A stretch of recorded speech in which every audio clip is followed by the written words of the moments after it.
55 ku murongo wa mbere haravuga ngo yemwe abafise inyota nimuze ku mazi kandi n'uwudafise amahera nawe naze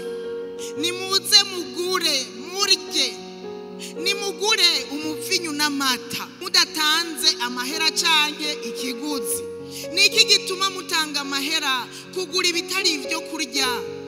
nyakuri niki gituma mukorera ibidahaza mugira umwete wo kunyumvira niho muzoga ivyiza ubugingo bwanyu bunezereregwe ibiryoshe mutega amatwi muze kuri jewe mu nyumve niho ubugingo bwanyu buzobaho nanje zosezerana namwe isezerano ritazoshira niryo mbabazi Dawidi yasezeraniwe zitazovaho amen utumirirwa ku buntu yemwe abafise inyota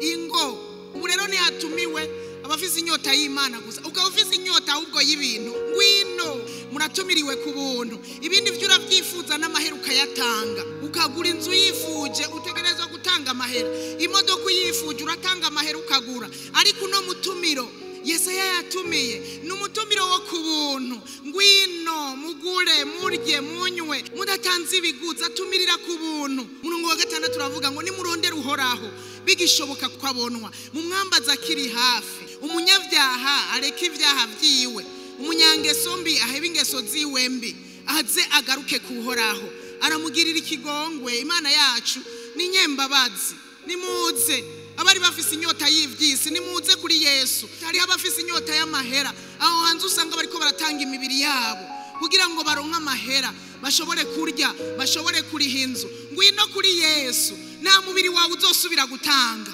atanga ku buntu agutumiriye ku buntu ngwino usomye muri Yohana 6:35 aravuga ngo ni jewe mutsima w'ubugingo uwuza kuri jewe ntazosubira gusonza ukundi reka nta n'inyota azosubira kugira si ivyo gusa kandi unyizera ntazokongera kugira inyota namba Yesu amazi atanga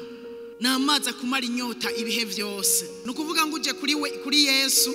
nta nyota usubira kugira y'ivyisi uje kuri Yesu uraruhuka burya inyota y'ivyisi iraruhisha umuntu aguma yiruka atanga ingufu ziwe arara amaso ariko uje kuri Yesu yatanze ubugingo bwiwe atanga amaraso yiwe kubwawe nanje ntaco twatanze kuza kuri we ntaco twatanze na n'uyu munsi wofata igingo ngo ndaje kuri Yesu naca gusaba na mafaranga gusaba arakuruhura gusa kuko niwe yavuze ngo nimuze mwese abarushe n'abaremerewe muraruhuka na wundi yo kuruhura niwe uje kuri uraruhuka ibihe vyose wowe utaramuzako aragutumira kuza kuri we kugira kuruhure kuza kuri we kugira guhe ibikumara inzara nibikumara inyota imisi yo kubaho kwawe yose umubiri wiwe Bibiliya iravuga ngo nico cyo kurya nyakuri amaraso yiwe nico cyo kunywa nyakuri nukuvuga ngo kimara inyota uje kuri we rero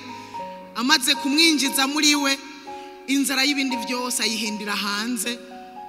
uwahoraga ibiturire kubw'inyota y'amahera akisanga yabihevye uwahora besha kugira ngo ashobore kuronka ikinakiriya ugasanga yabihevye kubera Yesu aje akumara inyota y'ivyo bindi byose